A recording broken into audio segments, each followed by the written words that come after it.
প্রিয় নবম শ্রেণীর শিক্ষার্থীরা, রফিকুল এডুকেশন বিডির নতুন আরেকটি ভিডিওতে তোমাদেরকে স্বাগতম। তো আজকে আমরা যেটা দেখব সেটা হলো নবম শ্রেণীর তোমার বাংলা বিষয়ের প্রশ্ন। নবম শ্রেণীর বার্ষিক পরীক্ষা 2024, যেটা বিভিন্ন স্কুলে হয়ে গেছে, আবার অনেক স্কুলে হয় নাই। তো আমি এখানে আমাদের স্কুলে যেই পরীক্ষাটা হয়েছে নবম শ্রেণীর বাংলা বিষয়ের, সেই প্রশ্নটা আমি তোমাদেরকে আজকে দেখাবো। তবে আজকের ভিডিও সম্পর্কে তোমাদের যদি কোনো মতামত থেকে থাকে তোমরা অবশ্যই আমাকে জানাবে কমেন্টসের মাধ্যমে। আমি তোমাদের মতামত সাদরে গ্রহণ করব। তোমাদের কোনো পরামর্শ থেকে থাকলে সেটাও আমাকে অবশ্যই জানাবে। তো তোমাদের বাংলার টোটাল সময় থাকবে 3 ঘন্টা, আর পূর্ণমান থাকবে 100। এই হলো। আর ক বিভাগ থেকে যেটা দেওয়া হয়েছে এখানে, সঠিক উত্তরটি খাতায় লিখো। এখানে সঠিক উত্তর টোটাল 15টা দেওয়া থাকবে। 15টার প্রত্যেকটার মার্কস 1 করে, 15টার মার্কস হবে 15। তো এখানে আমরা দেখে নিব কিভাবে প্রত্যেকটা প্রশ্নের, যেটা এমসিকিউ, তোমাদের টোটাল 15টা এমসিকিউ থাকবে। 1 নম্বরে যেটা দেওয়া আছে, উদ্দীপকের ভাবনাটি নিচের কোন কবিতায় ফুটে উঠেছে। তারপরে আসো, সাদৃশ্যগত ভাব হলো মিনার ভেঙে ফেলা, চেতনা নস্যাৎ করার চেষ্টা, চেতনা নস্যাৎ না হওয়া।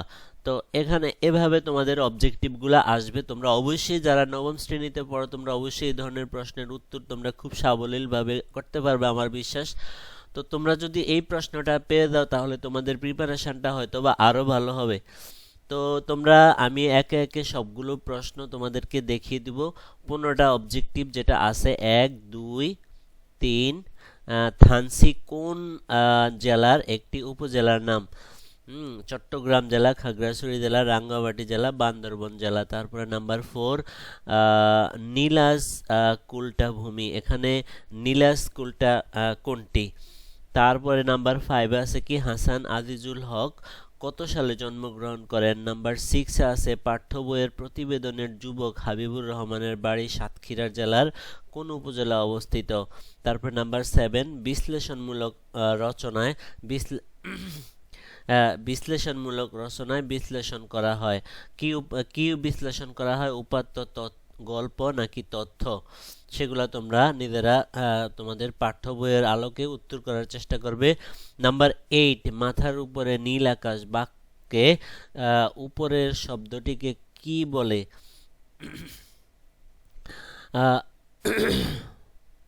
অনির্বচনীয় অর্থ কি? এই হলো 9। তারপরে আমরা যেটা দেখব 10-এ, বিশেষ্য শব্দের আগে সম্বন্ধ পদ যুক্ত হয়ে কোন বর্গ তৈরি করে? নাম্বার 11, প্রতিশব্দের অপর নাম কি? নাম্বার 12, অভিধান দিয়ে কি বোঝানো হয়? অভিধানে বিন দিয়ে কি বোঝানো হয়? বাংলাদেশের জাতীয় জাদুঘরের প্রতিষ্ঠাতাকে? অলিখিত উপাখ্যান গল্পে হরিণের দল কেন ছুটে পালায়? তারপরে নাম্বার 15, ত্রিশঙ্কু দশা বলতে কি বোঝায়? তো এই হলো তোমাদের টোটাল 15টা এমসিকিউ। তো আশা করি তোমরা এই 15টা এমসিকিউ অবশ্যই তোমরা আনসার করতে পারবে, কারণ সবাই তোমরা বাংলা বই অবশ্যই ভালোভাবে পড়ে রেখেছো। তারপরে যেটা থাকবে তোমাদের 16 থেকে 25, তার মানে কতটা?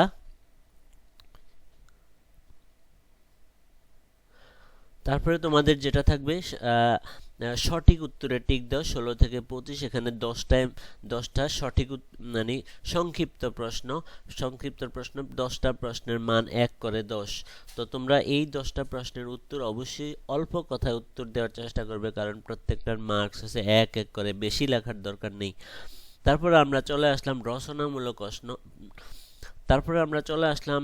রচনামূলক অংশে। এখানে রচনামূলক অংশের মান হলো তোমাদের 75। তো এখানে সংক্ষিপ্ত প্রশ্ন আছে 10টা থাকবে, এখানে প্রত্যেকটার মান 2 করে। তো এখানে সংক্ষিপ্ত প্রশ্ন 10টা 2 করে, 10 দুগুণে 20। প্রথমে যেটা আছে, সংবাদ প্রতিবেদন কি? তারপরে বাক্য দুটি থেকে ক্রিয়া বিশেষণের বর্গ লেখো। তারপরে কি, 5:30টার দিকে গেটে তালা দিয়ে দেওয়া হয়। আস্তে আস্তে খাও আমি খ নাম্বারে। ও আচ্ছা, এখানে 2-এ আবার ক এবং খ দিয়ে দিছে। এখানে 2 নাম্বারে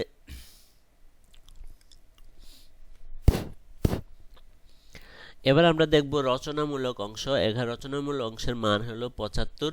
তো রচনামূলক অংশে আবার প্রশ্নের ভাগ আছে। এখানে সংক্ষিপ্ত প্রশ্ন 10টা, একটা 2 করে 10টা 20। তো সংক্ষিপ্ত প্রশ্ন প্রথমে 1 নম্বরে যেটা দেওয়া আছে সংবাদ প্রতিবেদন কি, তারপরে 2 নম্বরে বাক্য দুটি থেকে ক্রিয়া বিশেষণ বর্গ লেখো। এখানে 2টা বাক্য ক এবং খ দেওয়া আছে। 5:30টার দিকে গেটে তালা দেওয়া হয়, এই হলো একটা বাক্য। আস্তে আস্তে খাও, আমি একটা ডিম বুঝ করে নিয়ে আসি। তো এই 2টা প্রশ্ন যদি তুমি 2 নাম্বার দাও তাহলে ক এবং খ দুইটাই আনসার করতে হবে। তারপরে নাম্বার 3, আমি কোনো আগন্তুক নই, কবিতায় ব্যবহৃত অনুপ্রায়াসের প্রয়োগ দেখাও। তারপরে নাম্বার 4, দুটি বিশেষণ বর্গের উদাহরণ দাও। নাম্বার 5, সভ্যতার সংকট সম্বন্ধে সংকট। নাম্বার 5, সভ্যতার সংকট প্রবন্ধে উপসংহারে লেখক কি বলেছেন। নাম্বার 6, লেখক মুহাম্মদ আব্দুল হাই ইংরেজ জাতিকে কিভাবে মূল্যায়ন করেছেন। নাম্বার 7, প্রত্যুপকার গল্পের লেখক সম্পর্কে লেখো। তারপরে নাম্বার 8, আ ধ্বনির বৈশিষ্ট্য লেখো। তারপরে আমরা যেটা দেখব নাম্বার 9, জিজ্ঞাসা গদ্যাংশের বক্তব্য বিষয় লেখো। নাম্বার 10, নিচের বাক্য দুটির প্রমিত রূপ লেখো। এখানে 2টা বাক্য দেওয়া আছে 1 এবং 2। তো এইভাবে আমরা এই 10টা মানে সংক্ষিপ্ত প্রশ্নের উত্তর 2 করে দিতে হবে। তারপরে তোমাদের যেটা দিতে হবে যে কোনো 3টি প্রশ্নের উত্তর দাও। এখানে আবার কয়টা প্রশ্ন আছে, 1টা 2টা 3টা 4টা 5টা প্রশ্ন আছে। তো এই 5টা প্রশ্ন থেকে তোমরা 3টা প্রশ্নের উত্তর দিবা। এখানে এক একটার মান হবে কত, 5 করে, 3 5 15। তো এখানে 3টা প্রশ্নের উত্তর। বর্গ কাকে বলে, বাক্যের বর্গ সম্পর্কে আলোচনা করো। মানুষের জীবনের সাথে গাছের পাতার কি মিল কোথায়। লন্ডনের আবহাওয়া ও পরিবেশের সঙ্গে তোমার এলাকার আবহাওয়া পরিবেশের তুলনা করো। তো এই হলো, আরো আছে 14 এবং 15, তোমরা দেখে নিবে। তারপরে রচনামূলক অংশ যেটা দৃশ্যপট নির্ভর, এখানে যে কোনো 5টি প্রশ্নের উত্তর, টোটাল 8 করে 5 8 40। তো এখানে এই 16 নাম্বার। তারপরে তোমরা একটু দেখে নিবে, আমি আর এগুলো পড়ছি না। 16-এর পরে 17 নাম্বার। তারপরে 17-এর মধ্যে 16তে আছে ক খ। তারপরে তার মানে এই ক এবং খ এর আনসার তোমরা করতে হবে যদি 16 নাও। আর যদি 17 দাও তাও ক খ। 18 ক খ। তারপরে 19-এর মধ্যে কি আছে, ক এবং খ আছে। এখানে একটা চার্ট দেওয়া আছে, তোমরা এটার আলোকে 19-এর ক এবং খ এর উত্তর দিতে হবে। তারপরে 20-এরও ক এবং খ, 21-এরও ক এবং খ, তারপরে 22-এরও ক এবং খ।